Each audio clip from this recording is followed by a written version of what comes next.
আপনি যদি বলেন আমি ইমানদার, আল্লাহ আমার রব, আমি সেই রবের গোলাম, এই কথার উপরে যদি টিকে থাকতে চান, আপনার উপরে মামলা আসবে, হামলা আসবে, নির্যাতন আসবে, জেল জুলুম আসবে, হাজারো জেল জুলুম নির্যাতন সহ্য করেও ইমানদার টিকে থাকতে হবে। মুসলমান হাসতে হাসতে ফাঁসির দড়িতে ঝুলবে, এরপরে পৃথিবীর কোন রাব্বান নাস্তিক জালেমের কাছে মাথা নত করবে না, করবে না। কথা বলে ঠিক না?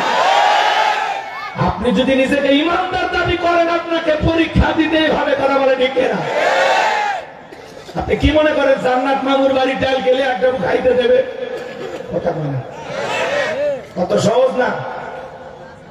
জান্নাত মামুর বাড়ির ডাল না, গেলে একদম খাইতে দেবে। জান্নাতে যেতে হলে আপনাকে পরীক্ষা দিয়ে যাওয়া লাগবে। পরীক্ষা দেওয়ার দরকার আছে না নাই? জোরে বলেন, পরীক্ষা দেওয়ার দরকার আছে না নাই? পরীক্ষা দেওয়ার জন্য রাজি আছেন তো ইনশাআল্লাহ? রাজি আছেন তো ইনশাআল্লাহ? আমার ভাইরা, আমার আল্লাহ রাব্বুল আলামিন বলেন, আহাসিবান নাসু আইয়াতরাকু আইয়াকুলু আমান্না ওয়া হুম লা ইফতানুন।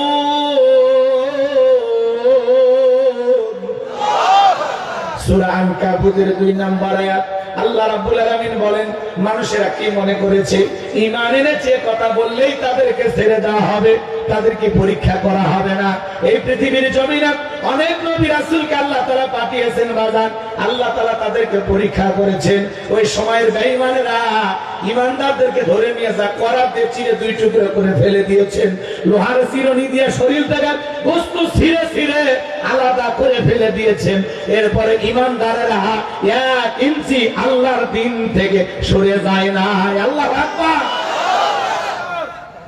করাতে ছিঁড়ে 2 টুকরো করা হয়েছে, লোহার চিরুনি দিয়ে শরীর থেকে গোশত আলাদা করা হয়েছে, গর্ত খুঁড়ে ফুতে হত্যা করা হয়েছে। এরপরে সে সময়ের ঈমানদাররা 1 ইঞ্চি সরে যায়নি। আর আপনি বলে মিছিল থেকে পুলিশ ধরে নিয়ে যাচ্ছে, আপাতত মিছিলে যাওয়ার দরকার নাই।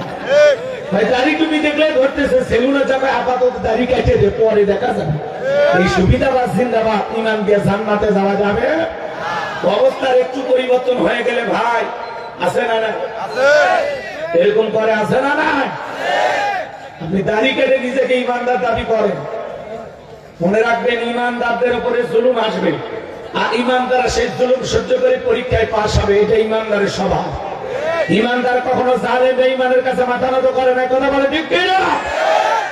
দেখেন নাই এদেশের কত মানুষের উপর নির্যাতন জুলুম করা হয়েছে, তারা হাজারো নির্যাতন জুলুম সহ্য করেছেন, হাসতে হাসতে ফাঁসির মঞ্চের দিকে এগিয়ে গেছেন।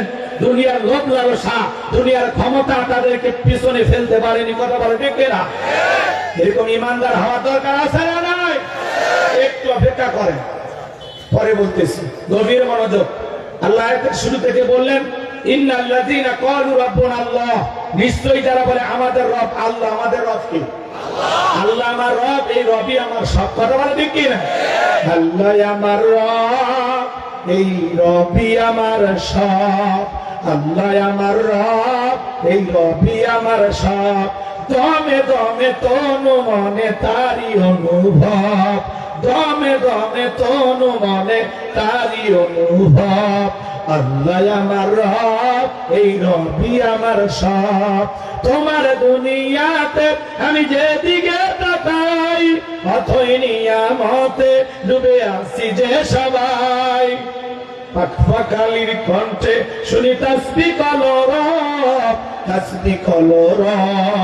আল্লাহ আমার রব, এই রবি আমার সব। আল্লাহ আমার রব, এই রবি আমার সব। জোরে কোন মারহাবা। রবের অর্থ কি জানেন? কথা বলেন। মাশাআল্লাহ, ভালোই শিখছেন। রবের মূল অর্থ 5টি। কয়টি বলেন? রবের 1 নাম্বার অর্থ হলো রব মানে সৃষ্টিকর্তা। জোরে বলেন কি? যদি আমি সুযোগ পাই 5টা আপনাদেরকে শোনাবো। 1 নাম্বার বিষয়টা খেয়াল করেন।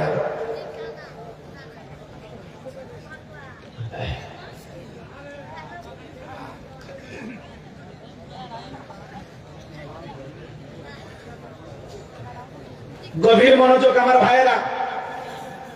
তাহলে আল্লাহ কি বলেন আয়াতের শুরুতে? ইন্নাল্লাযীনা ক্বালু রাব্বুনা আল্লাহ, নিশ্চয়ই যারা বলেন আমাদের রব আল্লাহ। আমার জামালপুরবাসী আমার দেওয়ানগঞ্জের সোনার ভাইয়েরা ডান হাতটা তুলে শাহাদত আঙ্গুলি দ্বারা ইশারা করে চিৎকার মেরে ডেকে বলুন তো আমাদের রব কে? আরেকটু জোরে বলেন আমাদের রব কে? আরেকটু জোরে বলেন আমাদের রব কে? আরেকটু জোরে বলুন আল্লাহ আল্লাহ। এই যে আল্লাহ আল্লাহ বলে ডাক দিলাম, আমাদের মনিব আমাদের আল্লাহ খুশি না বেজা? সম্মানিত ভাইয়েরা আমার, রোহের জগতে আল্লাহ রাব্বুল আলামিন আপনাকে আমাকে প্রশ্ন করেছিলেন, আলাস্তু বিরাব্বিকুম, আমি কি তোমাদের রব নই? আমরা সেদিন সবাই জবাব দিয়ে বলেছিলাম ক্বালু বালা, অবশ্যই আপনি আমাদের রব। এই পৃথিবীর জমিন আসার পরে আল্লাহ রাব্বুল আলামিন সর্বপ্রথম যে ওহী নাযিল করলেন, ইকরা বিসমি রাব্বিকাল্লাযী খলাক, পরে তোমার রবের নামে যিনি তোমাদেরকে সৃষ্টি করেছেন। এই আয়াতের ভিতরে রব শব্দ আছে না নাই? জোরে বলেন আছে না নাই? জীবনের পরতে পরতে সব জায়গায় রব। ভালো করে বোঝার চেষ্টা করবেন বাজান। এই রবের জ্ঞান শিক্ষা দেওয়া হয় কোথায়? স্কুল কলেজ নাকি মাদ্রাসায়? ছোট ছোট বাচ্চারা দেখেন কি সুন্দর মাদ্রাসায় পয়সা পয়সা পেশাব করে, ঢেলেগুলো ব্যবহার করে, বাড়িতে যা মা বাবাকে সালাম দেয়, রাস্তাঘাটে যারা দেখে তারে সালাম দেয়। আর কত ছেলে প্রাইমারিতে বসা, প্রাইমারিতে পড়াশোনা করে বাজান, স্কুলের একটা পিছনে ঝুলানো আছে, এরপরে রাস্তায় দাঁড়িয়ে তাকে পেশাব করে আর লেখে আছে না নাই? জিজ্ঞাসা করো বাবা কোন ক্লাসে পড়ো? কয় ক্লাস 3-তে। কোথায়? কয় প্রাইমারিতে। তো পেশাব করতেছো দাঁড়াইয়া, বসার কি আদব কায়দা তোমাদেরকে শিখানো হয় না? বলতেছে হুজুর সেই কথা বলতেছেন, প্রাইমারি পেশাব খানায় যায় দেখি সারিতারি দাঁড়িয়ে থেকে পেশাব করে, তার মানে যেমন দেখতেছে তেমন শিখতেছে। কথা বলেন ঠিক কিনা? কত ছেলে কলেজ বিশ্ববিদ্যালয়ে পড়াশোনা করে, এলাকায় পালসার গাড়ি নিয়ে ঘোরাফেরা করে, রাস্তার মধ্যে গাড়িটা ব্রেক করে সেন্টার টান দিয়া কুকুরের মতো দাঁড়িয়ে থেকে পেশাব করে, বসেও না। আছে না না? কুকুরের স্বভাব মানুষের ভিতরে ঢুকছে। কথা কয় না?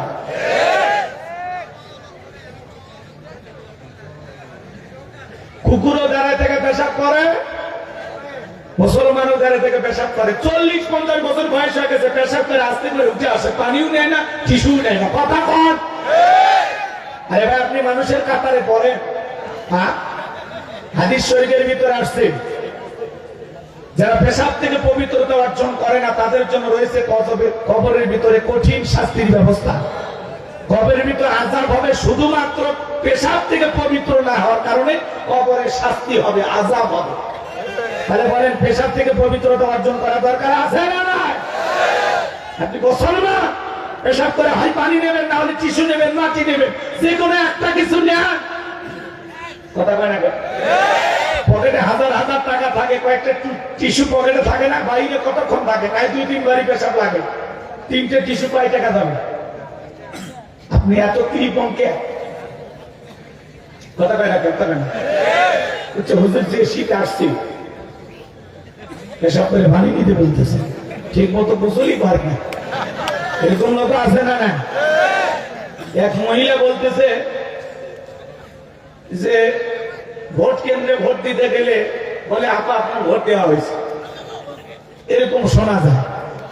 যদি আমি গোসলখানা যাব, কেউ যদি একজন বলতো যে আপা আপনার গোসল হয়ে গেছে, তাহলে খুবই ভালো হইতো। যে শীত পড়ছে, এই শীতের দিনে টিকে থাকা কঠিন। কথা বলেন দেখি না? রাগ করতেছেন? রাগ করবেন না আমার ভাইয়েরা। চলেন সামনের দিকে যাই বাজান। যে কথা বলতে চাচ্ছিলাম, তাহলে সন্তানকে মানুষের মতো মানুষ বানাইতে গেলে মাদ্রাসায় পড়ানো দরকার আছে না নাই? ছোট বাচ্চায় মাদ্রাসায় পড়াবেন, যে সন্তানের মাদ্রাসায় পড়াশোনা করবে এরা কোনোদিন তাদের মা বাবাকে বৃদ্ধাশ্রমে পাঠাবে না, এরা কোনোদিন মা বাবাকে কষ্ট দিবে না।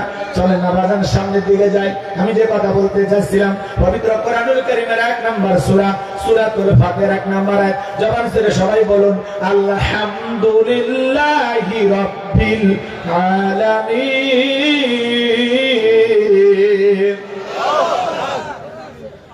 আল্লাহ রাব্বুল আলামিন বলেন সমস্ত প্রশংসা, যাবতীয় প্রশংসার একমাত্র মালিক তিনি, সৃষ্টিগুলোর রব, আমাদের প্রতিপালক, আমাদের আল্লাহ যিনি। আয়াতের ভিতরে রব শব্দ আছে না নাই? আপনি আমরা যখন রুকুতে চলে গেলাম কি তাসবিহ পাঠ করি? সুবহান রাব্বিয়াল আযীম, সুবহান রাব্বিয়াল আযীম, রব শব্দ আছে না নাই? এরপরে আপনি আমি যখন রুকুতে দাঁড়াই কি বলি? রুকুতে ওঠার সময় বলি সামিআল্লাহু লিমান হামিদা, রব্বানা লাকাল হামদ, রব শব্দ আছে না নাই? এরপরে যখন সিজদায় উঠিয়ে পড়েন কি তাসবিহ পাঠ করেন সুবহান রাব্বিয়াল আ'লা সুবহান রাব্বিয়াল আ'লা সুবহান রাব্বিয়াল আ'লা অনেকে খালি ফিসফিস করে সুবহানাল্লাহ মানে সবিনের তেল পায় আল্লাহ ভালো জানে স্পষ্ট করে বলা লাগবে বাজান সুবহান রাব্বিয়াল আ'লা এরপরে সালাম ফিরানোর পরে আপনি যখন হাত তুলে দোয়া করেন কি বলেন রব্বানা আতিনা ফিদ দুনিয়া হাসানাতাও ওয়া ফিল আখিরাতি হাসানাতাও ওয়া কিনা আযাবান নার সূরা বাকারা 201 নম্বর আয়াত আল্লাহর কাছে ডেকে বললাম হে আমাদের রব আমাদেরকে দুনিয়ার কল্যাণ দান করো আখিরাতের কল্যাণ দান করো ওই কঠিন জাহান্নামের আগুন থেকে আমাদের মুক্তি দাও তাহলে ইহকাল পরকালের কল্যাণ দেওয়ার মালিক কে আল্লাহ জাহান্নামের আগুন থেকে বাঁচানোর মালিক কে ভালো করে বোঝার চেষ্টা করুন বাজান পবিত্র কোরআনুল কারীমের 114 খানা সূরা সর্বশেষ যে সূরাটির নাম হলো নাস তার 1 নম্বর আয়াত কুল আউযু বিরাব্বিন নাস এই আয়াতের ভিতরে রব শব্দ আছে না নাই ভালো করে বুঝবেন জীবনের পরতে পরতে সব জায়গায় রব আপনি আমি যেদিন মারা যাব মসজিদের মাইকে যেদিন নামটা জারি হবে এই গ্রামের অমুক ব্যক্তি বেঁচে নাই ইন্না লিল্লাহি ওয়া ইন্না ইলাইহি রাজিউন আপনার আমার মৃত্যুর সংবাদ শোনার পরে স্ত্রী কেঁদে বলবে স্বামী নাই ছেলেটা কেঁদে বলবে বাবা না প্রিয়তমা স্ত্রী কাঁদবে কলিজার টুকরা মেয়েটা খেতে বলবে বাবা নাই পিতা মাতা বেঁচে থাকলে বলবে কলিজার ধনটা হারাইলাম এ বাজান পাড়া প্রতিবেশী সবাই আসবে আপনাকে আমাকে শেষ বিদায় দেওয়ার জন্য 10 তলা 5 তলা বিল্ডিং বানাইছে লক্ষ লক্ষ টাকা দিয়ে দামি টাইলস দিয়ে বাথরুমটা বানাইছে জীবনের শেষ গোসলেই লক্ষ টাকা কোটি টাকা খরচ করা বাথরুমে হবে না আপনাকে ঘর থেকে বের করে চোখের উপরে শোয়াইয়া মশারি টাঙাইয়া দেহের সমস্ত রঙিন পোশাক খুইলা বড়ই বাজারে গরম পানি দিয়া জনমের মতো গোসল করাইয়া দেবে ছোট্ট মেয়েটা না বুঝে কাঁদে আর বলে মা বাবা কতদিন গোসল কারাই গোসল করলো আজকে কেন বাবা শুয়ে আছে মশারি টাঙায় কারা যেন গোসল করায় দেয় আমার বাবা কেন আম্মু বললে আমার কোলে নাই না ছোট্ট মেয়েটা লাশ করে কাঁদে ছোট্ট ছেলেটা হাউমাউ করে কাঁদে আপনাকে জনমের মতো গোসল করাইয়া আতর সুরমা লাগাইয়া সাদা কাপড়ে চকলেটের মতো মরাইয়া মসজিদের খাটিয়া এ যুবক তুমি মসজিদে না যাও তুমি মসজিদে যাইতে ভালোবাসো না মসজিদে তুমি যাও না কিন্তু মসজিদের খাটিয়া একদিন তোমার দুয়ারে ঠিকই চলে আসবে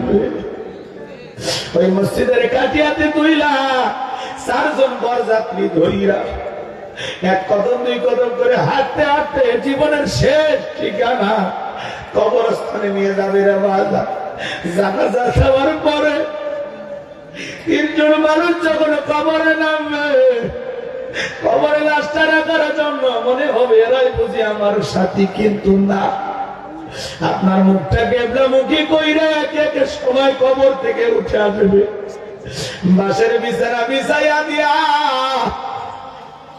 জনমের মতো বিদায় দিয়ে আত্মীয় স্বজন সবাই যখন কবর থেকে চলে আসবে রে বন্ধু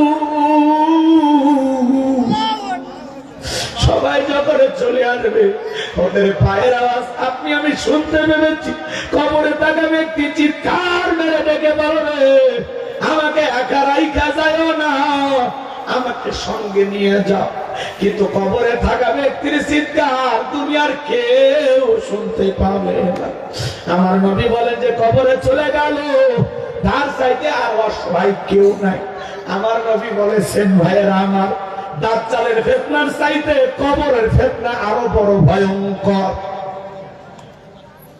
বিশাল একটা সমুদ্রের ভিতরে উতাল পাতাল ঢেউ ওই সময় যদি একটা লোক একা একা অবস্থান করে লোকটা যেরকম অসহায় কবরে থাকা ব্যক্তি তার চাইতে বেশি অসহায় এই কবরে যাওয়া লাগবে বাজার কবর কিন্তু জায়গা ভালো না আপনার কবরের বাসটা পচার আগে আপনার দেহটা পয়সা গুলো একদিন শেষ হয়ে যাবে। বড় ভয় লাগে, একা একা কবরে কেমনে থাকবো, নাই বাতি নাই সাথী নাই জানালা নাই দরজা। এ যুবক 31 নাইট পালন করার জন্য পাগল হয়ে গেছো, হ্যাপি নিউ ইয়ার পালন করার জন্য পাগল হয়ে গেছে, কিন্তু কবরের ফার্স্ট নাইটটা কেমন কাটবে রে যুবক? কবরের প্রথম রজনীটা কিভাবে কাটবে? একা একা কবরে কি হবে দশা, কি হবে তোমার আমার অবস্থা? একটু কবরের কথা চিন্তা করার দরকার আছে না? না, কবর কিন্তু জায়গা ভালো না। যার আমল ভালো কবরটার সাথে ভালো ব্যবহার করবে। আমার নবী বলেন, ক্বালা ক্বালা রাসূলুল্লাহি সাল্লাল্লাহু আলাইহি ওয়াসাল্লাম, ইন্নামাল কুবুরু রাওদাতুম মিন রিয়াদিল জান্নাহ আও হুফরাতুম মিন হুফারিন নার। রাহু তিরমিজি। নবীজি ডেকে বলেন, যে ব্যক্তির আমল ভালো, মৃত্যুর সঙ্গে সঙ্গে আল্লাহ তাআলা তার কবরটাকে জান্নাতের বাগান বানায় দিবেন। বলেন সুবহানাল্লাহ। আর যে ব্যক্তির আমল খারাপ, আও হুফরাতুম মিন হুফারিন নার, তার কবরটা হয়ে যাবে জাহান্নামের আগুনের গর্ত। একবার যদি কারো কবরে জাহান্নামের আগুনের গর্ত হয়ে যায়, তার কিন্তু বাঁচার কোন উপায় নাই।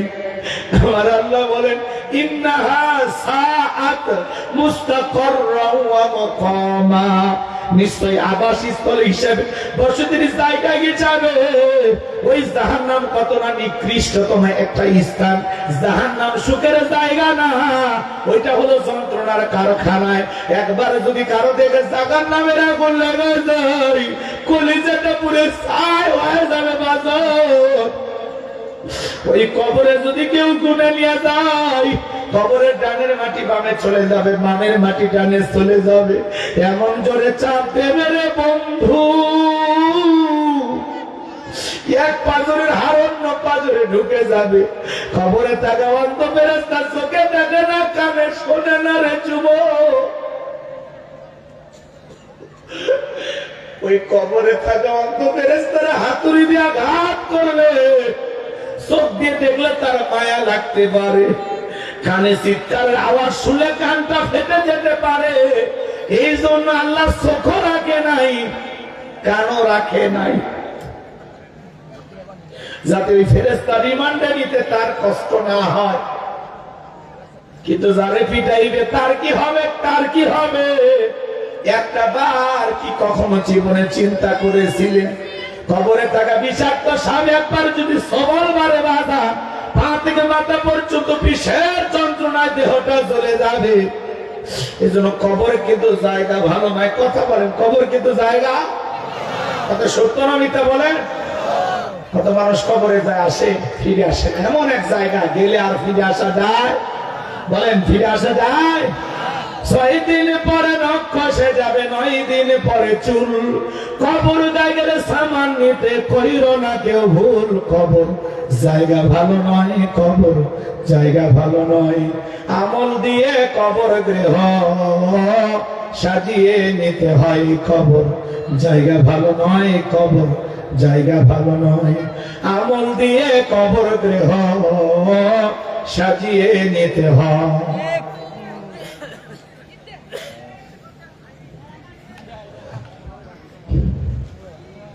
17 দিনে পেট পেটে শেষ, পোকার খাদ্য হবে। 7 দিন পরে ঘুষতা যাবে না, কঙ্কাল পরে রবে।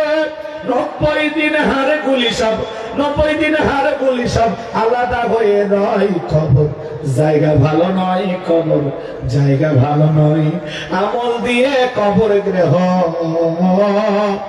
সাজিয়ে নিতে হয়। চক্ষুটা বন্ধ করে একবার চিন্তা করেন, আল্লাহ না করুক কত মানুষের কবর ভেঙে যায়, দেখেন না কি দুর্গন্ধ বের হয়ে যায়, নাকে রুমাল দিয়ে যেতে হয়। একদিন পেটগুলো ফুলে যাবে, ফেটে যাবে, পোকাগুলো কিলবিল করে নাক মুখ দিয়ে ঢুকবে, চুল খসে যাবে, হাতের পোস্তগুলো খসে যাবে। দেহে কত দামি মেডিসিন, দামি সাবান লাগাইলাম, সেই দেহটা কবরে ফুসে শেষ হয়ে যাবে। কিন্তু আমলের মেডিসিন নিয়ে যদি কবরে যাইতে পারেন, আপনার কিছুই হবে। কথা কয় না? কত মানুষের দেখেন না, শত বছর পরে কবর খুঁজে লাশ যেরকম সেরকমই, কাপড়ের কোন নষ্ট। সুবহানাল্লাহ বলবেন।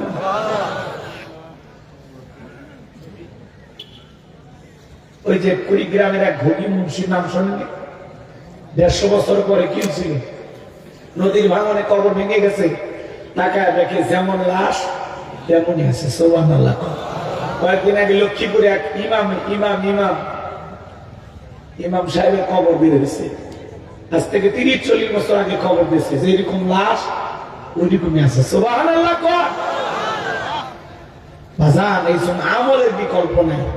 হযরত ওসমান রাদিয়াল্লাহু তাআলা জান্নাতের সার্টিফিকেট প্রাপ্ত সাহাবী, কবর দেখে অঝরে চোখের পানি ছেড়ে দিয়ে কান্না করেন। সাহাবায়ে কেরাম বলেন, ভাই ওসমান, আপনি কেন কবর দেখে কান্না করেন? হযরত ওসমান দেখে বলেন, এই কবর হলো প্রত্যেকটা মানুষের প্রথম মঞ্জিল, প্রথম ঘাঁটি, প্রথম স্টেশন। এই কবরে 3টা প্রশ্ন করা হবে। যে সঠিক উত্তর দিতে পারবে তার মিজান ফজিলাতে কোনো টেনশন নাই, যে উত্তর দিতে পারবে না তার বাজারে কিন্তু কোনো উপায় নাই। ওই কবরের ভিতরে 1 নাম্বার প্রশ্ন করা হবে, মার রব্বুকা, তোমার রব কে? প্রশ্নের ভিতরে রব শব্দ আছে না নাই? এই পৃথিবীর জমিনে যারা আল্লাহর গোলাম, মুমিন, মুত্তাকি বান্দা, যারা রবের সাথে সম্পর্ক করেছিল, যারা নিয়মিত 5 ওয়াক্ত সালাত আদায় করেছিল, কোরআন সুন্নাহ দিয়ে জীবন সাজাইয়া যারা নিজেদের নাম মুমিন মুত্তাকিদের কাতারে অন্তর্ভুক্ত করতে পেরেছে, আল্লাহর সেই সমস্ত নেককার বান্দারা কবরে যাওয়া মাত্রই ফেরেশতা যখন প্রশ্ন করবে মার রব্বুকা, আল্লাহর সেই সমস্ত খাঁটি নেককার ঈমানদার মুত্তাকি বান্দারা জবাব দিয়ে বলবে, রব্বি আল্লাহ, রব্বি আল্লাহ, আমার রব আমার আল্লাহ। একটু চিল্লা করুন আল্লাহু আকবার। যাদের পৃথিবীর জমিনে রবের সাথে সম্পর্ক ছিল, ভালো করে বুঝবেন, যারা পৃথিবীর জমিনে রবের গোলাম ছিল, মনে রাখবেন এই গোলামির বেতন হিসেবে আল্লাহ দেবেন জান্নাত। সুবহানাল্লাহ। কোন রাগ করতেছেন আমার কথা?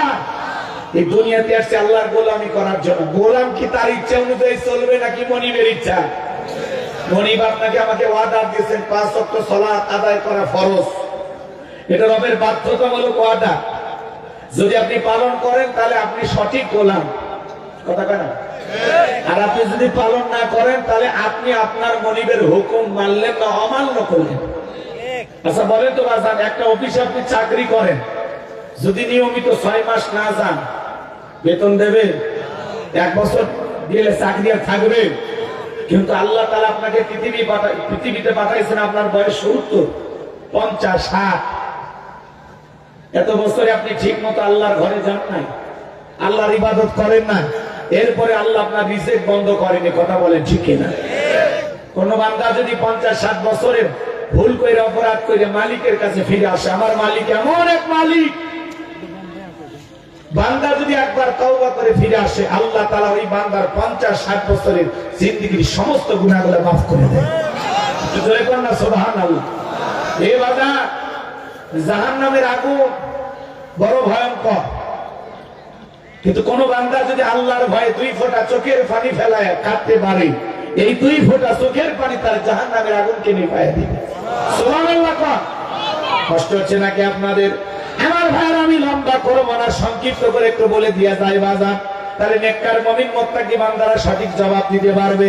কিন্তু যারা গুনাহগার নাফরমান, যারা বলে খাও দাও ফুর্তি করো, দুনিয়াটা মস্ত বড়, দুনিয়ার রং তামাশায় যারা ডুবেছিল, পাপের সাগরে যারা হাবুডুবু খেয়েছিল, যারা শয়তানের ধোঁকায় পড়ে মিসগাইড হয়েছিল, ভুল পথে পরিচালিত হয়েছিল, তাদেরকে যখন প্রশ্ন করা হবে মার রব্বুকা, ওই নাফরমান বেঈমানেরা, আল্লাহর অবাধ্য গোলামেরা জবাব দিতে পারবে না, ফেল ফেল করে তাকিয়ে থাকবে।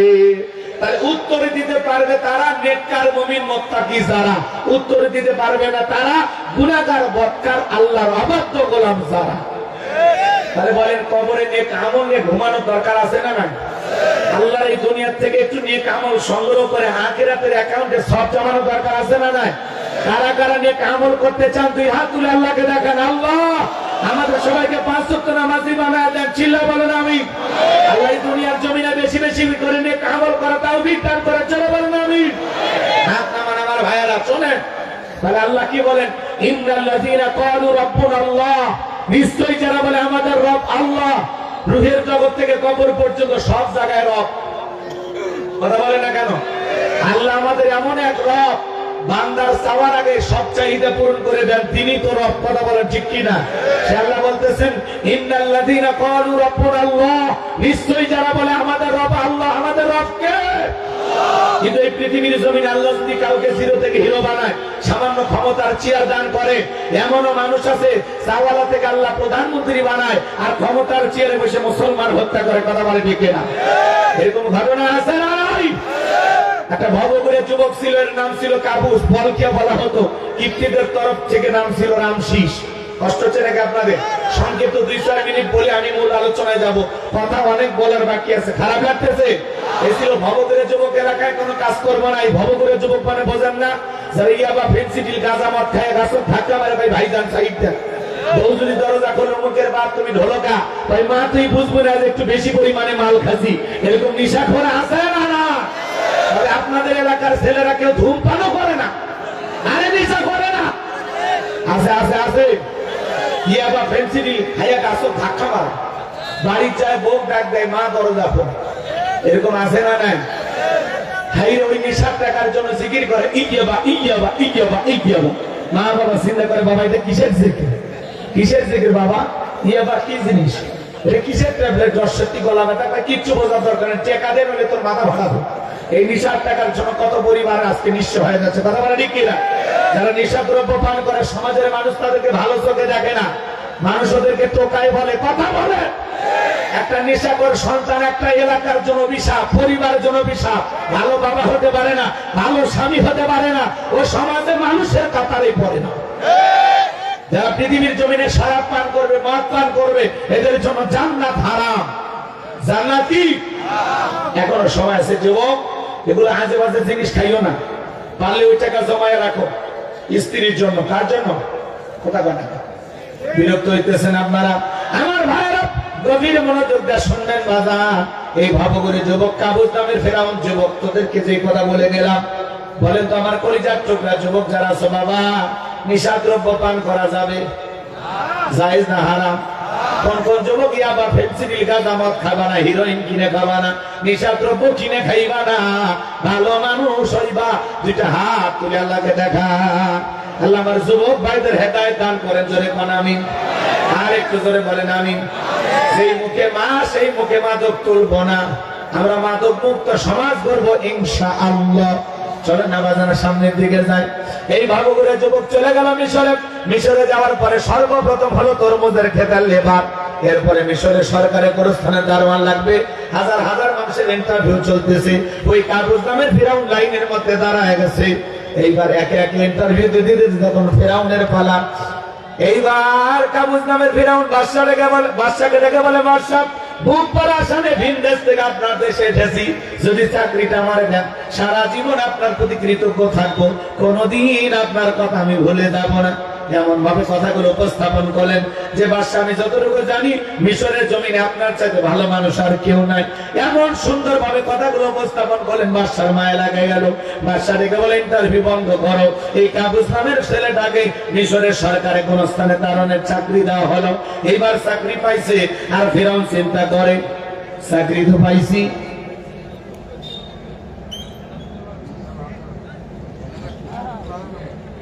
খারাপ লাগতেছে নাকি বাজান? গভীর মনোযোগ দিয়ে কথাগুলো শুনে যান। এবার ফিরাউন চিন্তা করলো, বাদশা প্রতি মাসে আমার বেতন দিবে, ঠিক আছে, কিন্তু এই বেতনে চলবে না, আমার সাইড ইনকাম করা দরকার। কথা বোঝেন নাই মনে হয়। এবার সে কি করলো জানেন?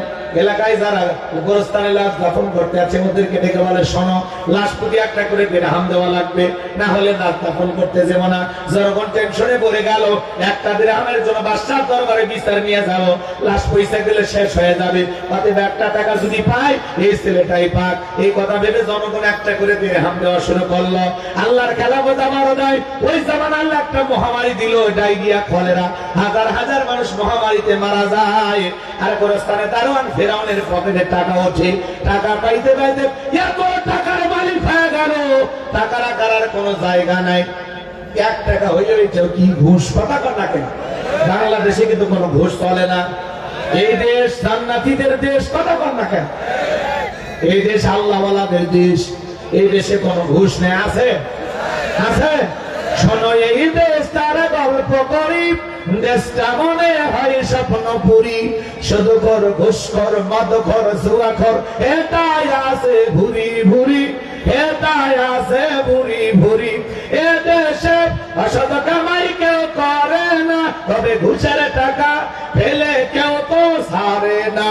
টেবিলের নিচ দিয়ে হাত বাড়িয়ে কালো টাকাটা নাই সারিয়ে, টেবিলের নিচ দিয়ে হাত বাড়িয়ে কালো টাকাটা নাই সারিয়ে, করছে ওরা বড় দেশের চুরি, করছে ওরা বড় দেশের চুরি। শোনো এই দেশ তারা গল্প করি। একটা ছেলে চাকরির জন্য 10 লাখ 15 লাখ 20 লাখ টাকা পর্যন্ত ঘুষ দেওয়া হলো। ওপরালা, ওপরালা বলতে কি ফেরেশতারা এসে নিয়ে দা কেবাজান ঘুষ আছে না নাই, দুর্নীতি আছে না নাই, কথা কয় না, কথা কয় না। আমার ভাইয়েরা গভীর মনোযোগ দিয়ে শুনে যান বাজান। এইবার কাপড় দামের ফিরাউনে এত টাকা হয়ে গেছে, টাকা রাখার কোনো জায়গা নাই। বাদশার দরবারে আসছে, দিকে বলে বাদশা আমার কাছে কিন্তু টাকা পয়সা হয়ে গেছে, এলাকায় যারা গরিব মানুষ খাজনা দিতে পারে না, দুঃখী মানুষ খাইতে পারে না, আমি একটু টাকা পয়সা দিয়ে তাদের সেবা করতে চাই। বাদশা ডেকে বলে তো ভালো উদ্যোগ, তোমার মতো ছেলে ঘরে ঘরে জন্ম নেওয়া দরকার।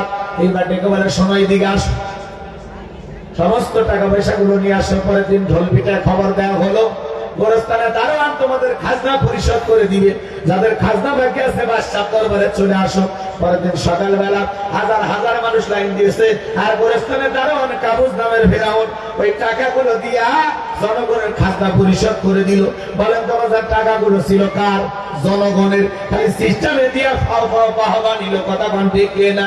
এবার সমস্ত জনগণ যায় আর বলে আরে রাজ্যের বাদশা যদি এই ব্যক্তি না হয়া গোরস্থানে ছেলেটা হইতো, না জানে আমাদের কপাল খুলে যেত।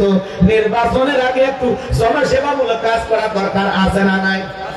আমার এলাকায় এক নেতা রাস্তার মধ্যে 2 গাড়ি ইট ফেলে দিচ্ছে, কাঁচা রাস্তায় মাটি রাস্তায়। জনগণ যায় বলে বাবা কাঁচা রাস্তায় ইট ফেলতেছে, ব্যাপারটা কি?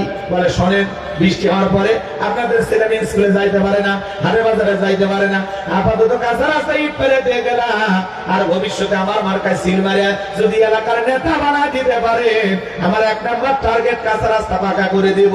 জনগণ বিশ্বাস করে যখন নেতার মার্কায় সিল মারে নেতাকে নির্বাচিত করে, নেতা তখন এলাকায় থাকে না, দেশে বিদেশে যায় বান্ধবী নিয়ে ঘুমায়, কথা কোন ঠিক না? মার্কা থাকে যে কয়দিন নেতার আনা গোনা সে কয়দিন, কথা কোন না? গলিতে গলিতে তখন নেতাকে খুঁজে পাওয়া যায়। আর আমরা কম খারাপ না, 1.5 টাকার বিরিয়ার 3 টাকার চা খায়, কি স্লোগান? বল্টু ভাইয়ের চরিত্র ফুলের মতো পবিত্র, নামাজ পড়া ভক্ত, গাঁজা খায় 5 ভক্ত, ঘুমচুরি দেওয়াগা ভক্ত, শয়তানের 1 নম্বর ভক্ত, হুজুরদের জন্য খুবই শক্ত, চুড়ে খাই গরিবের রক্ত। পোস্টারের আছে লেখা আছে গরিবের বন্ধু, ভোট দিয়ে দেখেন গরিবের কয় নাম্বার শত্রু। একটা বয়স্ক ভাতার কাঠ নিবের গেলে 2,000 খায়, এরকম নেতা আছে না নাই? আরে ভাই নির্বাচনের পাতিলের চায়ের যে রং আর বৃষ্টি হওয়ার পরে খেরে পালার নিয়ে যে পানি যায়, 2টা রং সমান, কথা ঠিক না? হাই রে মুসলমান শোনেন, আপনাদের এলাকায় গরু জবাই হয়, গরু, ওই গরুর মাথা, পুরো মাথা কিনতে গেলে কয় টাকা লাগে? 5,000, 4-5 হাজার টাকা লাগে, তাই তো? 3,000 3,500, এক কথায় এরকম করতে করতে 5-6 হাজার টাকাও লাগতে পারে। তাহলে একটা গরুর মাথা বাজার থেকে কিনতে গেলে 5,000 টাকা লাগে। আর আশরাফুল মাখলুকাত ভোটের আগে রাত্রে 500 টাকা দিয়ে মাথা বিক্রি করে। এর কথা কোন না? একটা গরুর মাথার চাইতে আপনার মাথার দাম কম, 500 টাকা দিয়ে আপনার কেনা যায়, তা 5 বছরের জন্য। আপনি মানুষের কাতারে পড়েন, এই টাকা না খাইলে কি আর জীবন চলবে না? আপনারা নির্বাচনের আগে নেতার কাছে 500 টাকা 1000 টাকা দিয়ে ভোটটা বিক্রি করবেন, আর আল্লাহর কাছে দোয়া করবেন আল্লাহ দেশের শাসক উমরের মতো পাঠা। হ্যাঁ, সিটেরই ধর লাগাবান না, কথা কয় না, কথা কয় না? এক পাগল তেঁতুল গাছের নিচে হাত তুলে বলে আল্লাহ তেঁতুল গাছের রাজশাহী ভোজ দিয়ে আনবে, রংপুরের হাড়ি ভাঙ্গা দে, নওগাঁ পাহাড়ের আমরুপালি দে, চাঁপাই নবাবগঞ্জের 12 মাসি কাঠি মন আনবি। আল্লাহ তখন বলে পাগল রে, চোখটা খুলে দেখ কোন গাছের নিচে দোয়া ধরেছিস। তেঁতুল গাছের নিচে দাঁড়াইয়া কিয়ামত পর্যন্ত আমসারে যেমন পাওয়া যাবে না, নির্বাচনের আগে ঘুষ খাইয়া নেতাকে ভোট দিয়ে নির্বাচিত করলে উমরের মতো নেতা পাওয়া যাবে না, কথা বলেন ঠিক না? গাছের গোড়া ঠিক মাথা ঠিক, আপনি 1 নাম্বার নেতা 1 নাম্বার, আপনি 2 নাম্বার নেতা হবে 6 নাম্বার, আপনি সিটার, আপনার নেতা হবে আন্তর্জাতিক সিটার। আপনি ভালো না হওয়া পর্যন্ত আপনার সমাজের নেতা ভালো হবে না। কথা বলে না কেন? 54 বছরে অনেক ধোকা খেয়েছেন, 12টা প্রধানমন্ত্রী বিদায় নিয়ে চলে গেল। আগামীতে 13তম প্রধানমন্ত্রী আপনাদের ভোটে নির্বাচিত হবে, কিন্তু আমরা চাই সৎযোগ্য নির্ভীক আল্লাহওয়ালারা আগামীর সমাজের নেতা হবে। কথা বলেন ঠিক না? 54 বছরের সব জায়গা শেষ, আগামীতে কোরআনের বাংলাদেশ। কথা বলেন ঠিক না? এই জন্য ইসলাম চান কারা কারা হাত তুলে দেখান। লিল্লাহি তাকবীর, লিল্লাহি তাকবীর। আল্লাহ এই জমিনে ইনসাফ কায়েম করে দাও। হাত নামান আমার ভাই শরীফ ওসমান হাদি ইনসাফ কায়েম করার জন্য জীবন দিয়েছেন। কথা বলে ঠিক কিনা? মনে রাখবেন, হাদিরা মরে না, হাদিরা বেঁচে থাকে। কথা বলে ঠিক কিনা? আমরা সবাই হাদি হব, বন্দুকের গুলির সামনে কথা কব। আমরা সবাই হাদি হব, বন্দুকের গুলির সামনে। কি বলেন? তুমি কে আমি কে, তুমি কে আমি কে। হাদির রক্তের উপরে বাংলাদেশে এই বছর ইনসাফ কায়েম হবে, আমরা বিশ্বাস করি। আর কত হাদি, আর কত আব্রাহার ফাহাদ জীবন দেবে। আমরা চাই আল্লাহর এই জমিনে ইনসাফ কায়েম করা হোক। কথা বলে ঠিক না? রাজনীতির বলি হয়ে আর কোন বোন বিধবা না হোক, আর কোন সন্তান এতিম না হোক। একটা নিরাপদ বাংলাদেশ চাই, যে দেশে নারী পুরুষ মিলেমিশে পথ চলবে, কেউ কারো দিকে বাঁকা চোখে তাকাবে না। কোটি কোটি টাকা নিয়ে প্রতি খেটে যাবে, কেউ টাকাতে থাবা মারবে না। কথা বলে? টেন্ডারবাজি, চাঁদাবাজি, খুন ধর্ষণ মুক্ত একটা বাংলাদেশ করতে চায়। চুরি মুক্ত, ডাকাতি মুক্ত, ছিনতাই, খুন, রাহাজানি মুক্ত একটা বাংলাদেশ করতে চায়। আল্লাহ জমিনে শান্তি নাজিল করো। আল্লাহ আগামীতে সৎযোগ্য নির্ভীক আল্লাহওয়ালাদেরকে এই সমাজের নেতা হওয়ার তৌফিক দাও। স্লোগান দিলে হবে না, আমার ভোট আমি দেবো, যাকে খুশি তাকে দেব না। আমার ভোট আমি দেব, সৎযোগ্য ভালো মানুষ দেখে দেব, যাকে দিয়ে আমার দেশ আমানত থাকবে। যার হাতে ক্ষমতার কোটি কোটি টাকা, আমার দেশের টাকা বিদেশে পাচার করবে না। কথা কর, দেশে থেকে বিদেশে পাচার করেনি এরকম নেতা ছিল কিনা বলেন না কেন? এই যে শোনা যাচ্ছে আমাদের সেতু মন্ত্রী জনাব ওবায়দুল কাদের সাহেব মারা গেছে। অনেকে বলতেছে ইন্না লিল্লাহি ওয়া ইন্না ইলাইহি রাজিউন, আবার অনেকে বলতেছে আলহামদুলিল্লাহ, অবশেষে ওবায়দুল কাদেরের শেষ বিদায়। তো আমরা যতটুকু জানতে পারলাম, টেলিভিশনের অনেক চ্যানেলে নিউজ হয়েছে, উনি খুবই অসুস্থ, জীবন মৃত্যুর সন্ধিক্ষণে আছেন। চিকিৎসা নেওয়ার মতো শক্তি তার শরীরে নাই। কথা বোঝেন নাই মনে হয়? বাংলাদেশে ক্ষমতায় থাকার সময় সিঙ্গাপুর থেকে আল্লাহ কোনো মতে জানটা ভিক্ষা দিল। এরপরে এসে দেশে কি করলো? কিছুদিন সুস্থ হওয়ার পরে আবার যাইলো, শরীরই চলে না, জাতিকে নিয়ে তামাশা করে। কথা বলে রাগ করতেছে নাকি আপনারা? ওবায়দুল কাদের সাহেব মারা গেছে। অনেকে বলতে হচ্ছে হুজুর আমরা বাংলাদেশে কি লাশটা নিয়ে এসে জানাজা পড়বো না? কি যারা এই দেশ থেকে ভারতে পালিয়ে গেছে, কি মনে করেন ওদের লাশ কি বাংলাদেশে আসবে? ওদের জানাজা কি বাংলাদেশে হবে? ওবায়দুল কাদের সাহেব মারা গেলে জানাজা বাংলাদেশে হবে না, জানাজা হবে ভারতে, আর ইমাম হবে দাদারা। দাদারা ঠিক না? এমপি মন্ত্রী সব পালিয়ে গেছে। কি হয়েছে? পোড়া দেবেন? কি সাহস! দেখ মুসলমান, এত কষ্ট দেওয়া যাবে না। এমনি আগুন রেডি হয়ে আছে। কথা কয় না? আগুন রেডি হয় না? যে পরিমাণে জুলুম করছে, দেশের টাকা বিদেশে পাচার করেছে, হিসাব দেওয়ার আগে কি এরা যেতে পারবে? আল্লাহ দরবারে হিসাব আছে না? আছে না? যারা জনগণের হক নষ্ট করেছে, দেশের টাকা বিদেশে পাচার করেছে, হাজার হাজার কোটি টাকা, বিগত 16 বছরে 11 লক্ষ কোটি টাকা দেশ থেকে বিদেশে পাচার হয়েছে। কথা বলে ঠিক না? আর সেই ওবায়দুল কাদের মারা গেলে যুবকেরা লেখে আলহামদুলিল্লাহ। তার মানে নেতা ভালো হইলে আলহামদুলিল্লাহ লেখে। এমন জীবন করিও গঠন, মরিলে হাসিবে তুমি, কাঁদিবে ভুবন। কথা বলে ঠিক না? এমনও নেতা মারা যায়, মানুষ নিজের মা বাবা মারা গেলে যেরকম কাঁদে, নেতাকে হারিয়ে সেইভাবে কাঁদে। কথা বলে ঠিক কিনা? মন খারাপ করছে। এই যে তিনবার সাবেক প্রধানমন্ত্রী বেগম খালেদা জিয়া মারা গেলেন, লক্ষ লক্ষ মানুষ জানাজায় গেলেন। বাংলাদেশের ইতিহাসে স্মরণকালের সেরা জানাজা বেগম খালেদা জিয়ার ভাগ্যে হয়েছে। কথা বলে না কেন? উনি তো পালিয়ে যাননি, হারিয়ে যায়নি, জেল কেটেছেন, নির্যাতন জুলুম সহ্য করেছেন, এদেশের জমিনে পড়ে থেকে জীবনটাই দিয়া দিল। বেগম খালেদা জিয়া বাংলাদেশের মানুষকে নিয়ে স্বপ্ন দেখতেন এবং বাংলাদেশকে নিজের পরিবার মনে করতেন। যারা সত্যিকারের দেশপ্রেমিক, এরা কখনো দেশের মানুষকে বিপদে ফেলে পালিয়ে যায় না। এই জন্য আলেমেরা তার জানাজার কফিন কাঁধে নাই। কথা বলে ঠিক কিনা? ডক্টর মিজানুর রহমান আজহারী কফিন কাঁধে নাই, আল্লামা মামুনুল হক কফিন কাঁধে নাই, ইমাম মালিক বাংলাদেশের বাইতুল মুকাররমের মসজিদের ইমাম হযরত মাওলানা আব্দুল মালিকের মতো প্রসিদ্ধ একজন আলেম জানাজার ইমামতি করেন। আল্লাহু আকবার। কত লাখ মানুষ হয়েছে হিসাব করে আপনি শেষ করতে পারবেন না। এত মানুষের দোয়া, এত মানুষের ভালোবাসা কেন পেয়েছেন? কারণ বেগম খালেদা জিয়া জীবন দশায় কোনদিন ইসলামের বিরুদ্ধে, আলেমদের বিরুদ্ধে একটি কথা বলেননি। আল্লাহু আকবার। তিনি আলেমদেরকে ভালোবাসতেন, ইসলাম আলাদেরকে ভালোবাসতেন। কথা বলে ঠিক কিনা? ভালোবাসা দিলে ভালোবাসা পাওয়া যায়। যারা দেশে দুর্নীতি করে দেশের জনগণের পকেট মাইকে গেছে, এদের জানা যায় 20 জন হবে কিনা সন্দেহ আছে। কথা বলেন ঠিক কিনা? আজ এমপি মন্ত্রীরা কই আছে? আছে বলেন আছে? আমি কি বলবো? রাগ করবেন না। মন্ত্রীরা সব কোথায় গেল? এমপিরা সব কোথায় গেল? কোথায় কাদের কাকা? ওদের সারা দেশটা এখন লাগে ফাঁকা ফাঁকা। পালাবো না, পালাবো না, পালাবো না, যাই না তাদের দেখা। ওদের সারা দেশটা এখন লাগে ফাঁকা ফাঁকা। আইন মন্ত্রী আজকে গেল আইনেরই ফাঁকে, দাড়ি সারা দরবেশটারে ভণ্ড ভণ্ড লাগে। শুনেছি ভাই কত নেতা নেত্রী খাইতেছে ভাই ডান্ডা, বিচারপতি কালামানিকের ফাটিয়েছে নাকি আন্ডা।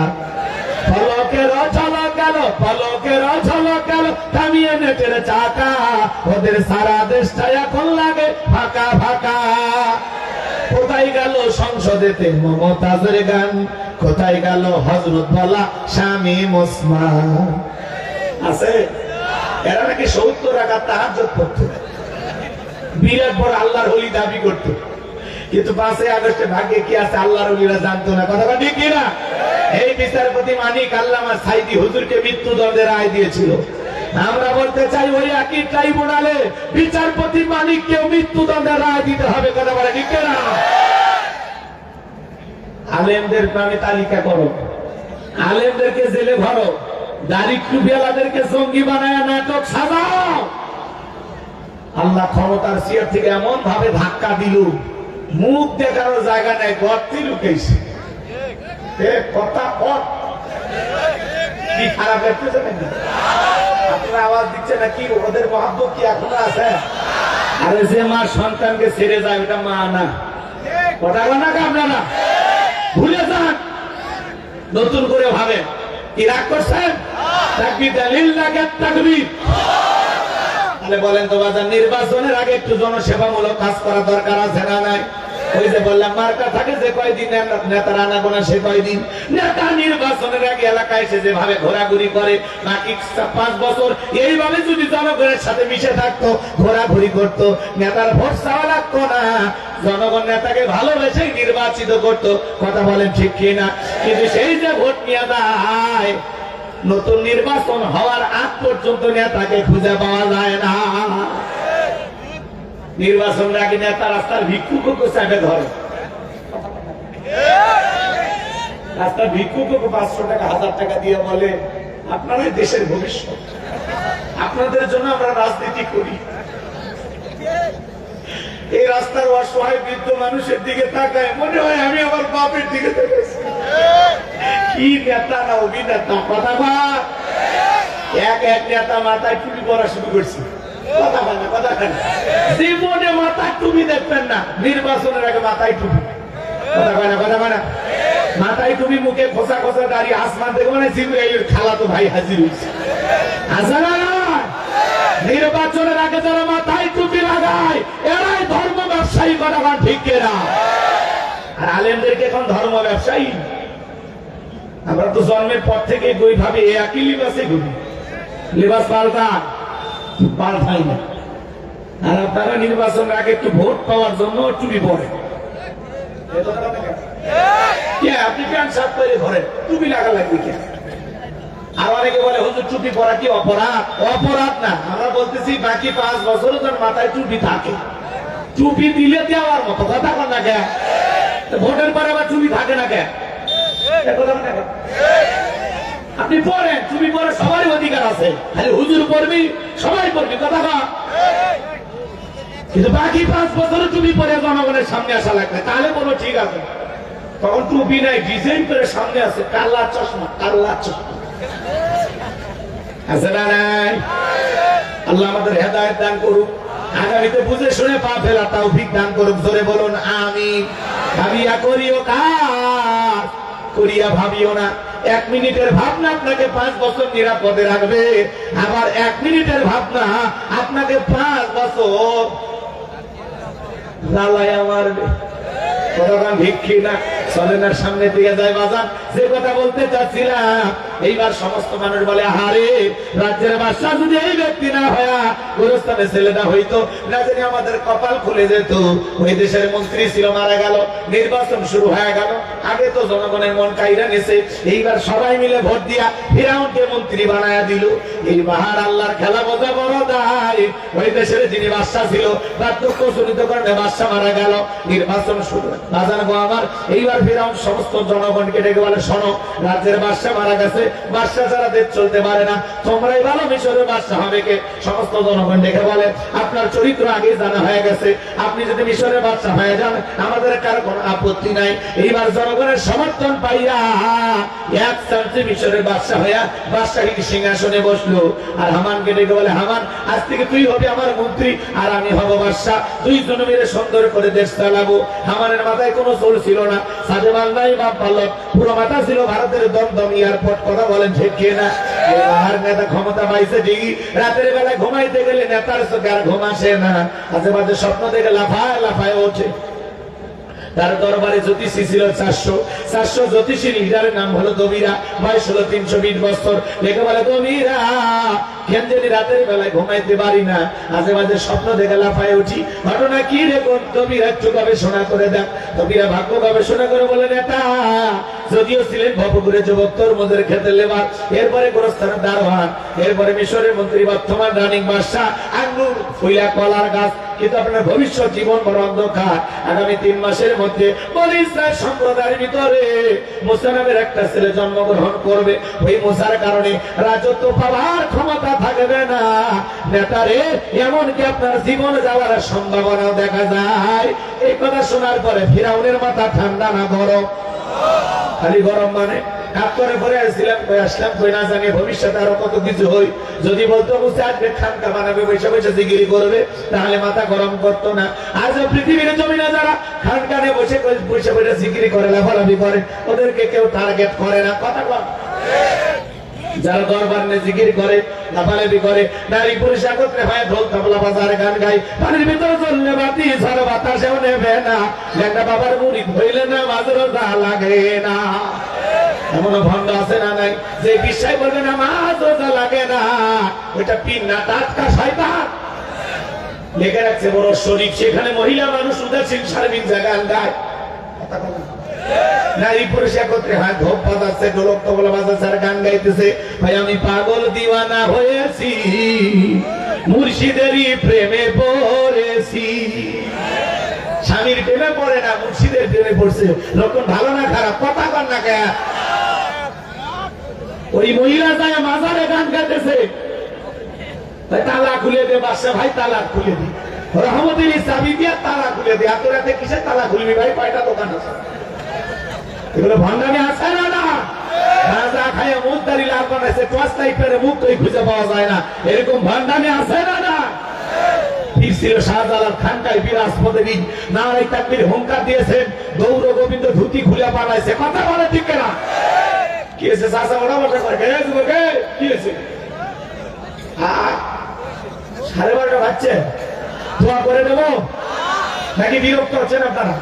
ঠান্ডা বেশি লাগলে বলেন, দোয়া করে দিই। এই চুপ।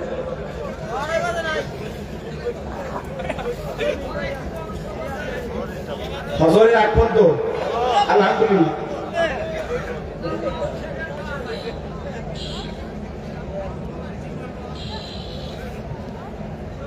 তাহলে এগুলো ভণ্ডামি আছে না নাই ভাই? আচ্ছা বলেন তো, মাজার আছে থাক, গাঁজা খাবেন কেন? এমন মাজার আছে, গাঁজার কলকিতে মাজারে বৈশা এমন টানা টানে, রাস্তায় পুলিশের লোক ওই ধুমে দেখে বলে মনে হয় ওরসের রান্না চলছে, ওরা ভয় আর মাজারে আসে না। কথা আমার ঠিক কিনা? তাই রে ভণ্ডামি ভাই। আজকে মাজার পূজারি দিয়ে দেন ভরে গেছে। কথা বা ফিরছিল শাহজালাল, শাহপরান, শাহনাদুল বাইজিদ বুস্তামি, আব্দুল কাদের জিলানী, বগুড়া শাহ সুলতান, রংপুরের কেরামতুল্লাহ, বড় বড় আল্লাহওয়ালা ছিল। তাদের মাধ্যমে দেশের ইসলামের প্রচার প্রসার হয়েছে।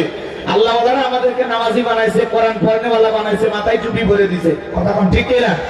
আল্লাহওয়ালা খুবই ভালো জিনিস, কিন্তু এই যে বেশি ভালো চললে সেই জিনিসের ভেজাল বের হয়। কথা কেন? যে জিনিস মার্কেট পায় তার কি হয়? ভেজাল বের হয়। তা আল্লাহওয়ালা মানুষ বুঝছে করে দরবার খুলে তো ব্যবসা, গরু ছাগল পাওয়া যায়। কথা কয় না কেন? লাল সালো কালো কাপড় সাপড় পরে আছে, 30 বছরে গোসল করেন না, নাম দিচ্ছে সাধু বাবা। গায়ে ধার দেওয়া যাবে না, পাড়া ছাগলের মতো বন্ধ করে। এরা আছে না নাই? এরা মাজার গুলোতে বৈশা গান গাইতেছে, এসকের বাতি যে দালাই আমার অন্তরে। কথা কয় না কেন? তার বাতি জ্বালাবি, এসকের বাতি। কথা কয় না কেন? এরকম ভণ্ড আছে না না? তাহলে ভণ্ড পীর যেখানে, আল্লাহওয়ালা যেখানে, মনে থাকবে তো ইনশাআল্লাহ। আল্লাহ কবুল করেন। ছেলে বলেন আমিন। আমার ভাইয়েরা গভীর মনোযোগ দিয়ে কথাগুলো শুনে যাবেন বাজার। আমি যে কথা বলতে চাচ্ছিলাম, এই বাহার, তাহলে মাজারে যারা জিকির করে ওদেরকে টার্গেট করে না, আল্লাহর জমিনে যারা আল্লাহর আইন চালু করতে চায়, কোরআন সুন্নাহর হক কথা বলে, তাদেরকে মাঝে মাঝে টার্গেট করে জেলখানায় ঢুকানো হয়। কথা বলেন ঠিক না? আলেমেরা হক কথা বললে বাতিলের জলে জলে জলে ওরা সহ্য করতে পারে না। কথা বলে ঠিক না? এই জন্য মাঝে মাঝে আলেমদেরকে জেলখানায় যেতে হয়। আফসোস নাই, আলেমেরা জেলখানায় গেলে বলেন তো বাজার সম্মান কমে না বাড়ে? সম্মান কমে না বাড়ে? আল্লাহ আলেমদের সম্মান মর্যাদা বাড়ায় দিবে। কথা বলে ঠিক না? আমার ভাইয়েরা গভীর মনোযোগ দিয়ে কথাগুলো শুনে যান বাজান। এইবার ফেরাউন হামানকে ডেকে বলে, হামান এই দিকে আয়। নবীরা কি বললো শুনলি? আগামী 3 মাসের মধ্যে একটা ছেলে আসবে, মুসা নাম। ওই ছেলেটার কারণে রাজত্ব পাওয়ার ক্ষমতা থাকবে না, এটা তো মেনে নেওয়া যায় না। হামান ডেকে বলে, না তার টেনশন নাই, মাইট ইজ রাইট, জোরদার মূল্যক তার পাওয়ার রাজত্ব ক্ষমতা আমাদের হাতে, আমরা যা বলবো মিশরের জনগণ তাই মানতে বাধ্য। তাই নাকি? বলে হ্যাঁ। কি করতে চাস? হামান ডেকে বলে, নেতা যত ছেলে সন্তান জন্মগ্রহণ করবে সবাইকে জবাই করে করে দুনিয়ার বুক থেকে বিদায় করে দেব, তাহলে আপনার শত্রু মুসার আগমন ঘটবে না। এই কথা শোনার পরে ফিরাউন ডেকে বলে, হামান রে, আসলে তোর মাথায় বুদ্ধি আছে, তবে শোন, ছেলেগুলোকে জবাই করবি, মেয়েগুলোকে জবাই করবি না। কারণ ছেলেদের মধ্যে আমার শত্রু আছে, মেয়েদের মধ্যে কোনো শত্রু নাই। মানে চোর হলেও মানুষ ভালো, মোবাইল নিয়ে গেল, সিম কার্ড খুলে দিয়ে গেল। কথা বলেন ঠিক না? এবার সন্তান জবাই করা শুরু হয়ে গেল। লম্বা হবে বাজান, আমি লম্বা করবো না। 3 মাস অতিবাহিত হয়ে যাওয়ার পরে ফেরাউন ডেকে বলে, নবীরা এইবার গবেষণা করে দেখ আমার পথের কারা মরলো না বাঁচলো। নবীরা গবেষণা করে বলে, নেতা যদি বনী ইসরাইল মায়ের মুখ খালি কইরা হাজার হাজার সন্তানকে জবাই করে বিদায় করে দিয়েছেন, কিন্তু আপনার পথের কাটা মূসা এখনো মরে নাই, মায়ের কোলে জীবিত আছে, সুস্থ আছে, কিন্তু কোথায় আছে, কোন বাড়িতে আছে, এইটা বলা ক্ষমতা আমাদের নাই। এটা বলার ক্ষমতা আমার নাই। আল্লাহু আকবার বলেন। আমাকারু আমাকারাল্লাহ আল্লাহু খায়রুল মাকিরিন। এলাকা আল্লাহ চাই মুসারে বাঁচাইতে, আর ফেরাউন চাই মারতে। আর 14 গোষ্ঠী এক জায়গায় হয়ে মারতে পারবে না। এ বাজান দিলটা নরম করে কথাগুলো শুনে যান, যে কথা আমি বলতে চাচ্ছিলাম। এইবার ফেরাউন সেনাবাহিনী দরকে ডেকে বলে কি ব্যাপার, এতগুলো মারলে আসলটাই মারতে পারল না, যাও এলাকায় তল্লাশি চালাও, ঘরে ঘরে অভিযান চালাও, যেখানে মুসারে পাইবা ধরবার জবাই করবা। একদল সেনাবাহিনী মুসা নবীর বাড়ি থেকে রওনা করেছে। মুসা নবীর বড় বোন নাম তার মারিয়াম ডেকে বলে, মা ওই যে ফেরাউনের সেনাবাহিনী দেখা যায় মা, আর বুঝি ভাইকে বাঁচানো গেল না, কই লুকিয়ে রাখবা। মুসা নবীর মা সন্তানকে কোলের মধ্যে এদিক সেদিক দৌড়ায়, কে যেন ইলহামের মাধ্যমে গাইবে আওয়াজটা বলে, মুসার মা আর কতদিন জালেম ধরে বয় সন্তানটাকে লুকিয়ে রাখবা, ওই চুলার ভিতরে তোমার ছেলেটাকে ফেলায় দাও। মুসা নবীর মা তাই করলেন, চুলার ভিতরে ফেলে দিলেন। ফিরআউনের সেনাবাহিনী পুরো বাড়ি তন্ন তন্ন করে খুঁজে চলে গেল, কোথাও মুসা নবীকে পাইল না। এইবার মুসা নবীর মা চোখের ভিতরে ছল ছল পানি নিয়ে মনে মনে ভাবতেছে, ছেলেটার আগুনের ভিতরে ফেলায় দিলাম, মনে হয় আমার ছেলেটা আগুনে পুড়ে কয়লা হয়ে গেছে। এইবার মুসা নবীর মা চুলার ভিতরে তাকায় দেখে মুসা নবী চুলার ভিতরে পড়ে মুস্কি মুস্কি হাসে, কোন সুবহানাল্লাহ। সন্তানকে কোলের মধ্যে নিলেন, কে যেন দেখে বলে, মুসার মা আর কতদিন লুকিয়ে রাখবা, সিন্ধুক একটা বানাইয়া দরিয়ার বুকে ভাসায় দাও, কথা দিলাম গো তোমার ছেলেকে তোমার কোলে ফেরায় দিব। মুসা নবীর মা টেনশনে পড়ে গেল, সিন্ধুক পাবেন কোথায়। সকালে বেলা কে যেন ডেকে বলে, মিস্ত্রি লাগবে মা, আমি একজন মিস্ত্রি। মুসা নবীর মা বলে, এরকম মিস্ত্রি বলে কেউ তো কোনোদিন ডাক দিলে না, ও মিস্ত্রি এদিকে আসো, তুমি কিসের মিস্ত্রি, কি বানাইতে পারো। মাঝে মাঝে দেখেন না এলাকায় মাথায় মানুষ মশারি নিয়ে আসে, চিৎকারে মেরে বলে, ম্যাজিক মশারি লাগবে মা, কথা কয় না। মাছ নিয়ে এসে বলে, এই মাছ মাছ, বলে না বলে না। তখন মানুষ যায় বাজারে নিয়ে আসে, ওইরকম ঝড়ে যখন মিস্ত্রি চিৎকারে মেরে ডাকছে, মুসা নবীর মা ডেকে বলে, মিস্ত্রি এদিকে আসো, তুমি কি বানাইতে পারো। মিস্ত্রি ডেকে বলে, মা আপনি যদি মনে করেন এমন একটা সিন্ধুক আপনার প্রয়োজন, যে সিন্ধুকের ভিতরে আপনার সন্তানকে তুলে দরিয়ার বুকে ভাসায় দিবেন, কথা দিলাম মা এরকম সিন্ধুক আমি বানাই দিতে পারি। এটা কিসের আওয়াজ?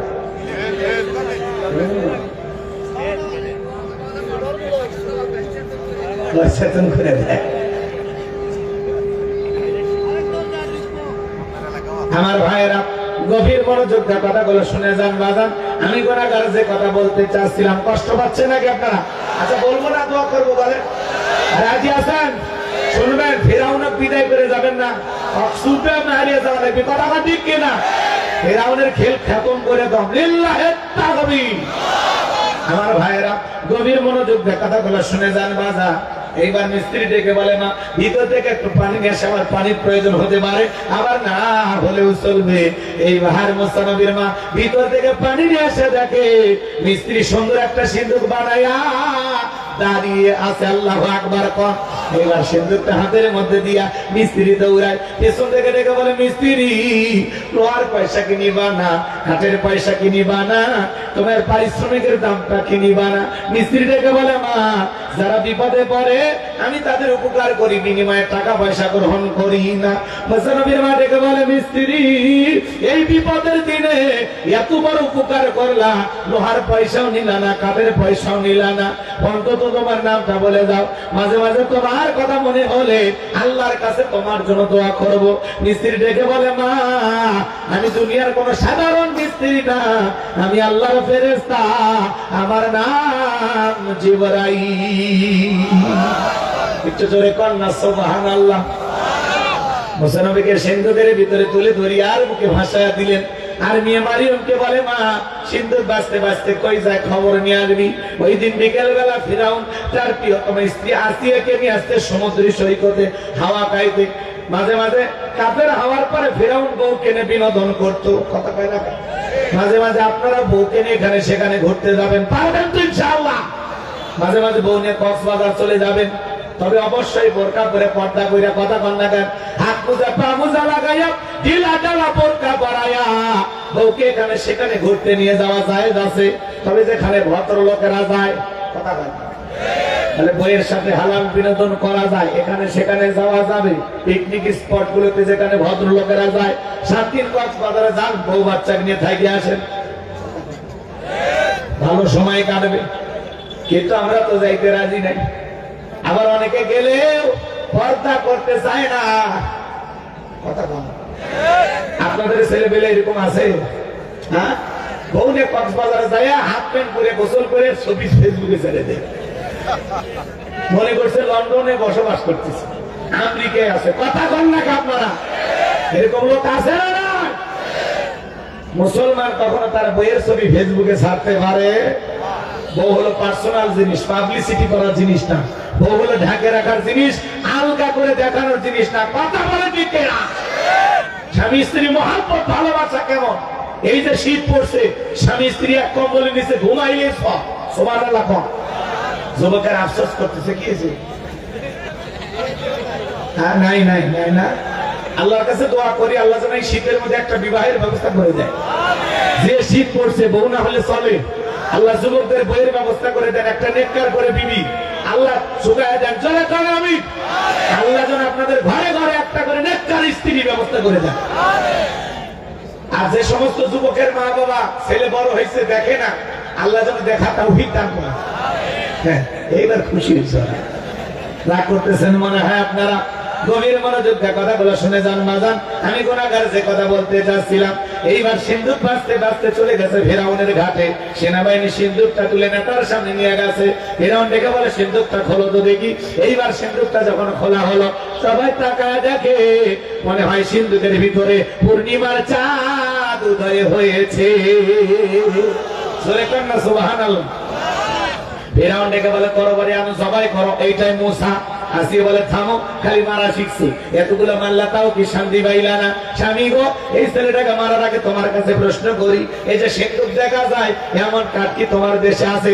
ফেরাউন সিন্দুক নাই রে সারা বলে, বিবি রে, এমন কাঠ আমি কেন আমার বাপ দাদা 14 পুরুষ কোনোদিন দেখে নাই।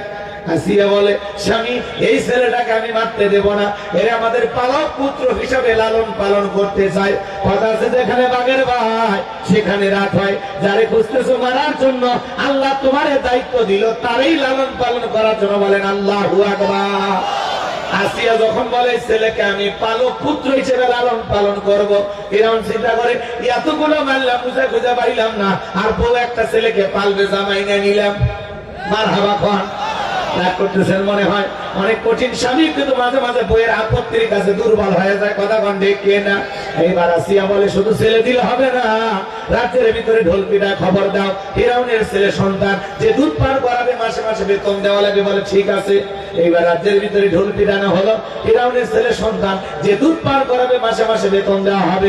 হাজার হাজার মহিলারা লাইন দিয়েছে, মুসা নবীকে কোলের মধ্যে নেয়, স্তন খুলে মুখ লাগায় দেয়। আল্লাহ নবী মুসা আলাইহিস সালাম কোন মহিলার স্তনে দুধ পান করে না। জোরে কোন মারহাবা। সমস্ত মহিলা ব্যর্থ হয়ে চলে গেল। ওই যে মুসা নবীর বরাবর নাম তার মারিয়ম, ডেকে বলে, রানী আসিয়া, আমার কাছে এমন একটা ধাত্রীর খবর আছে, এই ছেলে তার দুধ পান করতে পারে। তাই নাকি? বলে হ্যাঁ। 2 লোক পাঠানো হলো, মুসা নবীর মাকে ফিরাউনের দরবারে নিয়ে আসা হলো। এইবার পয়গম্বরের মা মুসা নবীকে কোলের মধ্যে নিয়ে স্তন খুলে মুখ যখন লাগায় দিয়েছে, মুসা নবী তখন মায়ের স্তনের দুধ খাওয়া শুরু করেছে। বলুন সুবহানাল্লাহ। রানী আসিয়া বলে, আপনার বেতন ডাবল থাকার কোয়ার্টার ফ্রি।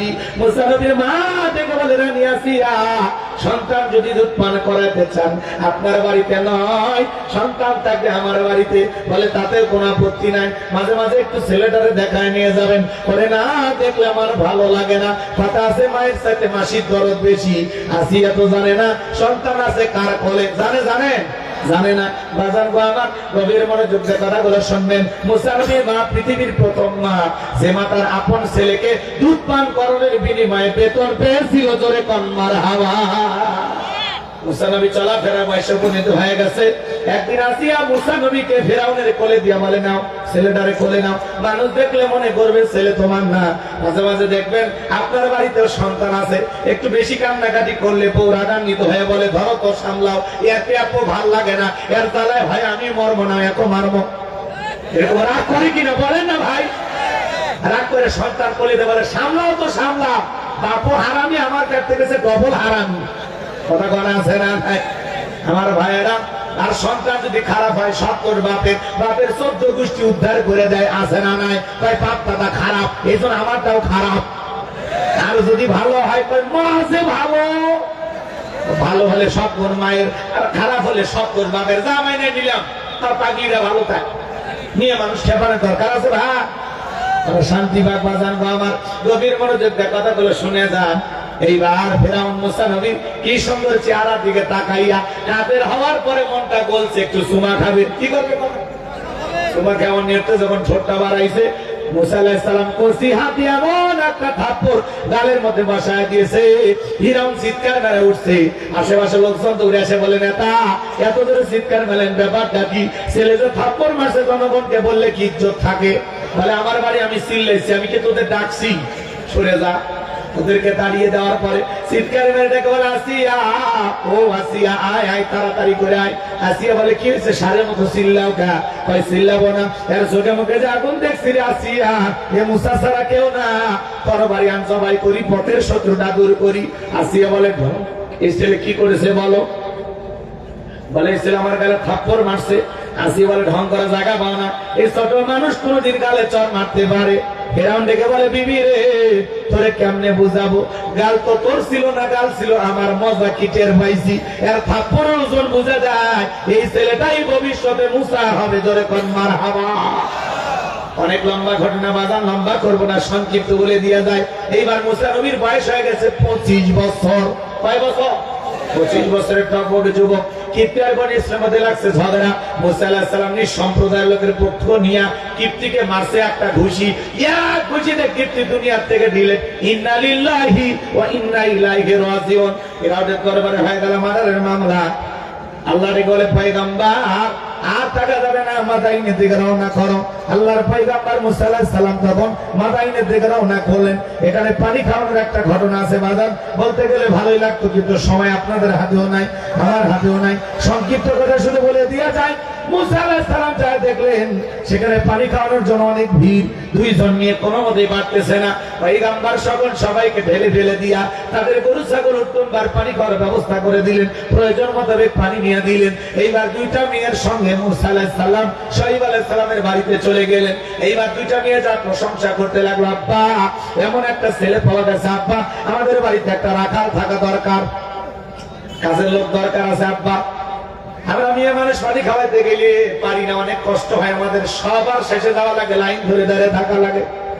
ও আব্বা এই ছেলেটা তুই ভালো, আমরা দুইটা বোন কয়েকটা ঘন্টা কাটা দিলাম, একবারের জন্য আমাদের দুই বোনের চেহারার দিকে তাকায় নাই। বলুন আল্লাহু আকবার। ছেলেটা হলো বড়ই লাজুক।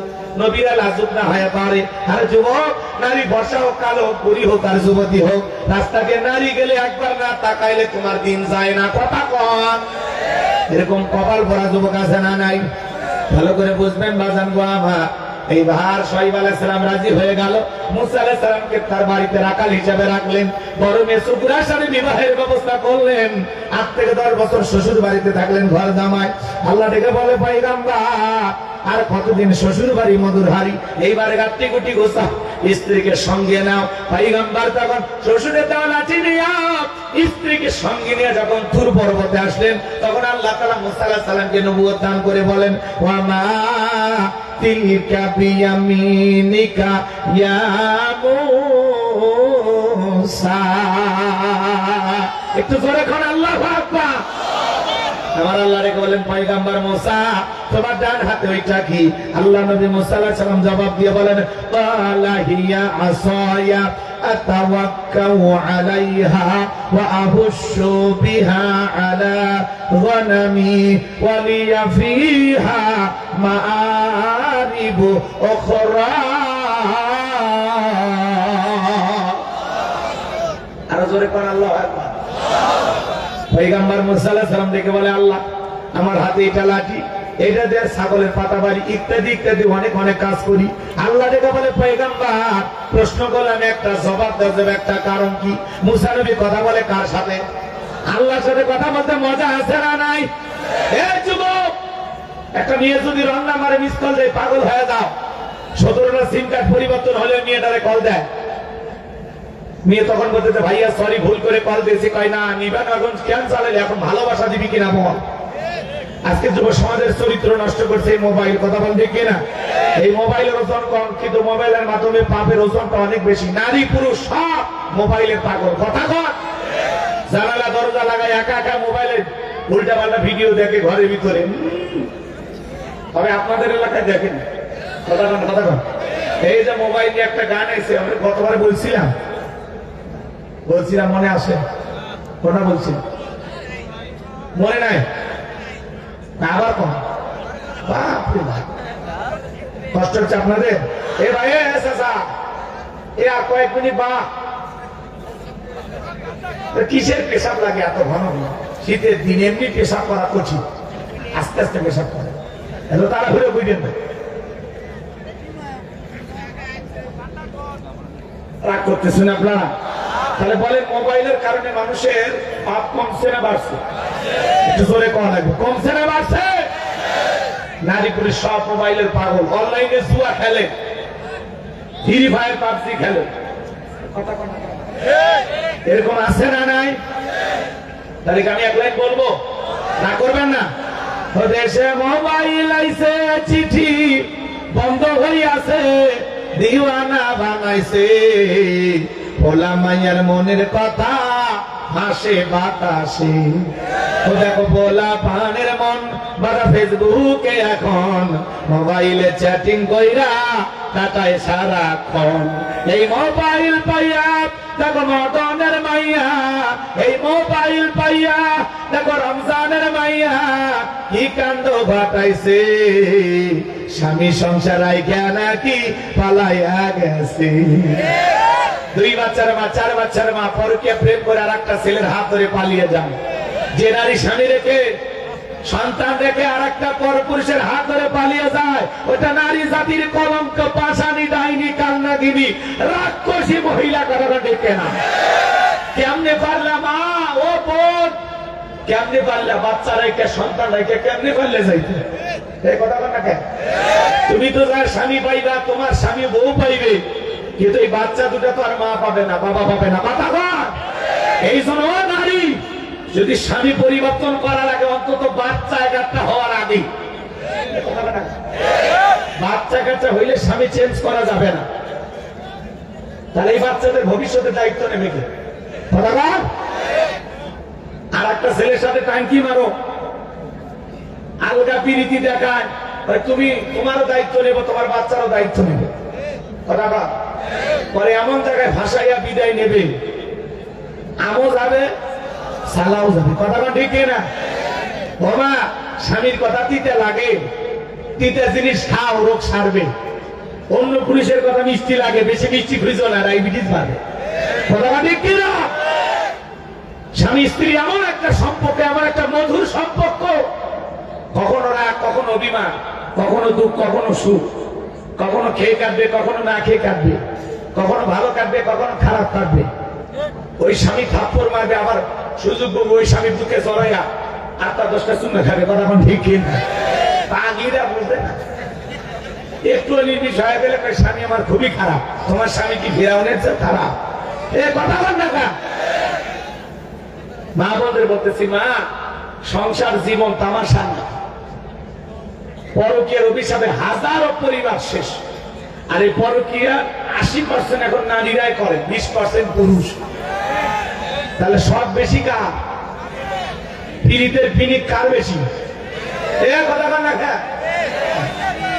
একটা নারী যদি চায় যে কিয়ামতের আগে কোন পুরুষ আমার দিকে তাকাইলে আমি তার দিকে করবো না হ্যাঁ নারী চাইলে সম্ভব আমার স্বামী আল্লাহ যেটা দিয়েছে আলহামদুলিল্লাহ বাকিটা জীবন এই পাগলের সাথে কাটাই দিই নতুন কালে আর খুঁজবো না কথা আল্লাহ আমার মা বোনদের হেদায়েত দান করে এই পরকীয়ার অভিশাপে কত পরিবার নিঃস্ব পরকীয়ার যেটা মারামারি করে স্বামী মরে বউ মরে কথা কয়েকদিন আগে বরগুনে এক মহিলা স্বামী কম্বল চাপা দিয়ে মারিছে গো কম্বল চাপা দিয়ে আর বগুড়ায় দেখছেন সংবাদ দেখছেন 15টা ঘুমের ট্যাবলেট খেলেছে স্বামী পরকীয়ার পৈনিকট নিয়ে এসে স্বামী নিয়ে যায় বিল্ডিং এর যে কলম গুলো দেখছেন কলম ওই কলম দিয়েছে খালি মাথা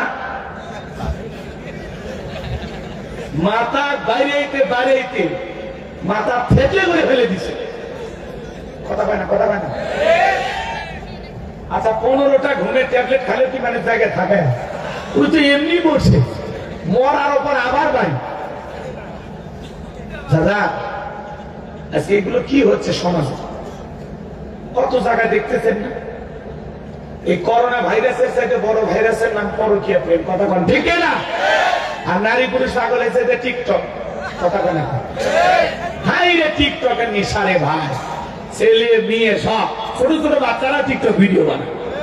এক ছোট বাচ্চা কাছে আল্লাহ আমার 10 লাখ টাকা দাও, দিলে আমি 5 লাখ টাকা তোমার রাস্তায় দান করবো। বলতেছে আল্লাহ আপনার যদি বিশ্বাস না হয় তাহলে আপনার 5 লাখ আপনি রাখে আমার 5 লাখ দেন। কি পোলাপান টিকটকে ভিডিও বানায়, এরকম আছে না? ছোট ছোট বাচ্চারা টিকটকে পাগল। বলতেছে টিকটক আসিয়া সব গেল বাসিয়া, সিদ্দিক সোরা নায়ক হইছে আইডি খুলিয়া, হিরো আলম নায়ক হইছে আইডি খুলিয়া। এই মোবাইলে হাই কি জাদু আছে ভাই, পোলাপান বুঝাছে পড়ালেখা তুইলা রাখছে সপ্তম আকাশে। এখন আর পড়াশোনা ভালো লাগে না, রেল লাইনে যার ফলে কথা কয়। কিছুক্ষণ আগে রাস্তা দিয়ে আসলে এক চেহারা বাথরুমে চিপে যা গল্প করেছে।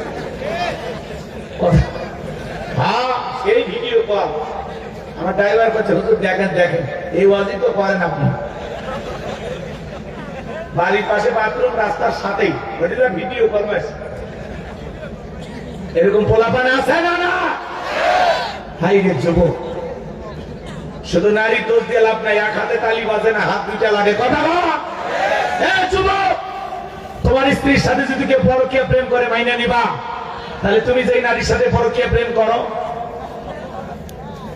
একটা নারীর স্বামী আছে তারপরে যদি আর একটা পুরুষ ওই নারীর দিকে তাকায় প্রেমের নজরে, আমার তো মনে হয় হিরো আলমের চাইতে আর রুচি খারাপ, ঠিক কিনা? একটা নারীর স্বামী আছে তারে দেখে তোর কেন ভালো লাগে? তোর রুচিতে সমস্যা, তোর মাথায় কুত্তে ভেসাব করে দিয়েছে, কথা কোন ঠিক কিনা? তোর মাথায় বিবেক বলে কিছু নাই, কথা বল। একটা সুখের সংসারে আগুন লাগাইতে চাস না, কথা বল। আল্লাহ যুবকদের হেদায়েত দান করুন। তাহলে পরকীয়ার নামের এই অভিশাপ আল্লাহ বাংলাদেশে অবশ্য কম, ভারতে চলতেছে, এদেশে নাই, জামালপুরে তো নাই। এদেশের নারীরা বোঝেই না, এরা জান্নাতি নারী। মা বোনেরা খুশি হোক, আর রাগ করলে সমস্যা, কারণ আপনাদের সাইডে মহিলারা অনেক বেশি। মা বোনদের ওয়াজ হবে, হযরতে ফাতেমার কথাটা বলতে চাই, মনে আছে? ভুলিয়ে গেছে, তাহলে শুনে যান বাজান গো আমার। আল্লাহ দেখে বলে পয়গম্বর প্রশ্ন করলে একটা জবাব দেওয়া যাবে, একটা কারণটা কি? এরপরে আমার আল্লাহ দেখে বলেন পয়গম্বর কোনো সমস্যা নাই, এইবার আমি আল্লাহ যা বলি তুমি তাই করো। ক্বালা আলকিহা ইয়া মূসা, মূসা রে তোমার হাতের লাঠিটা এবার নিক্ষেপ করো। ফাআলকাহা ফাইযা হিয়া হাইয়াতুন তাসআ। পয়গম্বর মূসা আলাইহিস সালাম যখন হাতের লাঠিটা ফেলে দিলেন, হয়ে গেল বিশাল বড় একটা সাপ। মূসা নবী বলে বাপ রে বাপ, এই যে জাতের সাপ, আমার বংশ করে দিবে সাপ। এই কথা বলে পয়গম্বর জোরে জোরে লাফ মেরে দৌড়াইতে লাগলেন ভয়ে। আল্লাহ তাআলা তখন বলেন ক্বালা খুযহা ওয়া লা তাখাফ সানুঈদুহা সিরাতাহাল উলা। আল্লাহ ডেকে বলে মূসা ভয় পাওয়ার কোনো কারণ নাই, আমি আল্লাহ লাঠিকে সাপ বানাইছি, আবার সাপের দিকে হাত বাড়াও, পূর্বের মতো লাঠি বানায় দিব, বলুন সুবহানাল্লাহ। মূসা নবী ভয়ে ভয়ে ধরতে গেছে, আবারও সাপ কি হয়ে গেছে? লাঠি হয়ে গেছে। এর নাম হলো মুজিজা। এর নাম কি? এর নাম কি? মুজিজা। এরপর আল্লাহ বলেন ওয়াদহুম ইয়াদাকা ইলা জানাহিকা তাখরুজ বাইদা মিন গায়রি সুইন আয়াতান উখরা লিনুরিয়াকা মিন আয়াতিনাল কুবরা। আল্লাহ ডেকে বলেন নবী মূসা তোমার ডান হাতটা বগলের নিচে ঢোকাও, ওখান থেকে বের করো, কোন দোচ্চারা ধবধবে উজ্জ্বল সাদা চমৎকার আলো প্রদর্শন করবে। এই যে কুদরতের দুইটা নিদর্শন দান করলাম, দুইটা মুজিজা তোমারে দিলাম, এইবার তোমার দায়িত্ব হলো ইযহাবু ইলা ফিরআউনা ইন্নাহু তাগা। ফিরাউনের নিকট চলে যাও আর যাবো না, ফিরাউন রে তুমি সীমা লঙ্ঘন করেছো, আর তোমার বানানো আইনটা মিশর চলবে না, এখন থেকে মিশর পরিচালনা হবে আল্লাহর আইন দিয়ে। বলেন আল্লাহু আকবার। মুসা নবী ডেকে বলে, আল্লাহ আপনি কি ভুলে গেছেন আমি ফিরাউনের দরবারে মার্ডার কেসের আসামি, গেলে তো ফাঁসি দিয়ে মারবে। আমার আল্লাহ ডেকে বলে, ভয় পাওয়ার কোনো কারণ নাই মুসা, আমি আল্লাহ যার সাথে আছি, কোন জালেম ফাঁসি দিয়ে মারতে পারবে না, আগুনে চোবাইয়া মারতে পারবে না, আগুনে ডুবাইয়া মারতে, পানিতে আগুনে পুরায় মারতে পারবে না, পানিতে ডুবাইয়া মারতে পারবে না, হাজারো দিন রিমান্ডে নিয়েও ওরা মুমিনের মুখের হাসি কেড়ে নিতে পারবে না। বলেন আল্লাহু আকবার। দেখে বলে আল্লাহ যাওয়াই লাগবে। আমার আল্লাহ বলে, অবশ্যই নবী বানাইছে, এটা তোমার দায়িত্ব। আল্লাহ আকবার কর, যাও ফিরাউনের নিকট যাও, দাওয়াত দাও। পয়গম্বর তখন আল্লাহর কাছে দোয়া করলেন, ক্বালা রাব্বিশ শরহ লি সাদরি ওয়া ইয়াসসির লি আমরি ওয়াহলুল উকদাতাম মিন লিসানি ইয়াফকাহু কওলি ওয়াজআলনি ওয়াজিরাম মিন আহলি হারুন আখি। মুসা আলাইহিস সালাম দেখে বলেন, হে আমার রব, আমার বক্ষকে প্রশস্ত করে দাও, আমার কাজকে সহজ করে দাও, জিহ্বার জড়তাকে দূর করে দাও। আল্লাহ যাতে সহজে মানুষ আমার কথা বুঝতে পারে, আর আমার পরিবারের মধ্য থেকে আমার ভাই হারুনকে আপনি নবুয়ত দান করেন। আল্লাহ ডেকে বলে, পয়গম্বর দোয়া মঞ্জুর করা হলো, তোমার ভাই হারুনকে আমি আল্লাহ নবী বানা দিলাম। বলুন সুবহানাল্লাহ। আর একটু জোরে কন্যা সুবহানাল্লাহ। মুসা আলাইহিস সালামের দোয়ার কারণে তার ভাই হারুনকে আল্লাহ নবী বানায় দিলেন। এইবার মুসা আলাইহিস সালাম তার ভাই হারুন আলাইহিস সালামকে নিয়ে ফিরাউনের দরবারে চলে আসলেন। আমার আল্লাহ বলেন, ওয়াকালা মুসা ইয়া ফিরআউন ইন্নী রাসূলুম মির রাব্বিল আলামিন। মুসা আলাইহিস সালাম ডেকে বলেন, হে ফিরাউন, আমি বিশ্বরবের পাঠানো একজন রাসূল, আল্লাহর ব্যাপারে সত্য ছাড়া আমি তা কিছু বলবো না, বিদায় বনি ইসরায়েলদেরকে মুক্ত করে আমার সঙ্গে যেতে দাও। লম্বা ঘটনা, লম্বা করবো না, সংক্ষিপ্ত করে বলতেছি বাজান। ফিরাউন তখন কি বলেছিল জানেন? ক্বালা ইন কুনতা জিইতা বিআয়াতিন ফাআতি বিহা ইন কুনতা মিনাস সাদিকিন।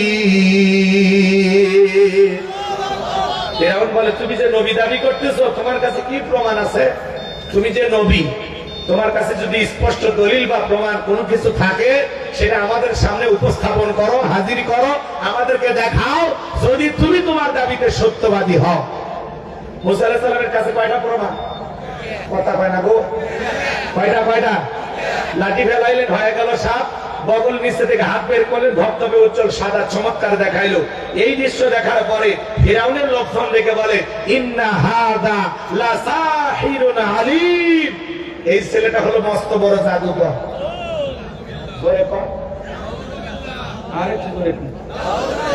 সবাই মিলে বলতেছে এই ছেলেটা মস্ত বড় জাদুকর। ফিরাউন তখন বলতেছে এই ছেলের মতিগতি ভালো না, এ জাদু দেখায় ভয় ভীতি প্রদর্শন করে আমাদেরকে দেশ থেকে বিতাড়িত করে ক্ষমতার চেয়ারে বসতে চায়। এখন তোমরা বলো, ক্ষমতার চেয়ার টিকানোর জন্য কি করা যায়? এমপি মন্ত্রী যারা ছিল তারা বলতেছে, নেতা, এই দেশে তো জাদুকরের অভাব নাই, সে সময় জাদুর ব্যাপক প্রচার প্রসার ছিল। তখন তারা বলতেছে, এ জাদু দেখাইছে, আমরাও জাদু দেখাবো, আপাতত দুই ভাইকে যেতে দেন, আর নির্দিষ্ট একটা দিনে সেমি ফাইনাল খেলা হবে। কথা কয় না গা? কি খেলা? বাংলাদেশ একটা ছেলে নাম হলো মোস্তাফিজুর রহমান, ভারতে খেলতে যাবে। ভারতের লোক বলে মোস্তাফিজকে এই দেশে আসতে দেওয়া যাবে না। বাংলাদেশও বেঁকে বসছে যে আমরাও বিশ্বকাপ খেলার জন্য ভারতের মাটিতে যাব না। কথা বলেন, ভারত নাকি আমাদের বন্ধু। কোন অংশে বন্ধু আমরা তো বুঝি না। বন্ধুর বাড়ির বন্ধু যাবে, বন্ধুর বাড়ির বন্ধু আসবে। আমরা যে ইলিশ, আমরা পাঠাই আম, আর ওরা আমাদের বন ফেলানিকে হত্যা করে কাটা তারে ঝুলে রাখে। কথা ঠিক না? বন্যার সময় এমনিতে আমরা পানি নিয়ে ওই রাখবো, পানি রাখার জায়গা পাই না, আর সেই সময় ওরা ফারাক্কার বাঁধ খুলে দেয়, জানো মন। কথা বল না কেন? যখন খরার সময় আমাদের জমিতে ফসল উৎপাদনের জন্য পানির প্রয়োজন, তখন ওরা পানি দেয় না, আর বন্যার সময় আমাদের পানি রাখার জায়গা নাই, সে সময় পানি দিয়ে ডুবে মারতে চায়। এটা কখনো বন্ধুত্বের লক্ষণ হতে পারে কিন্তু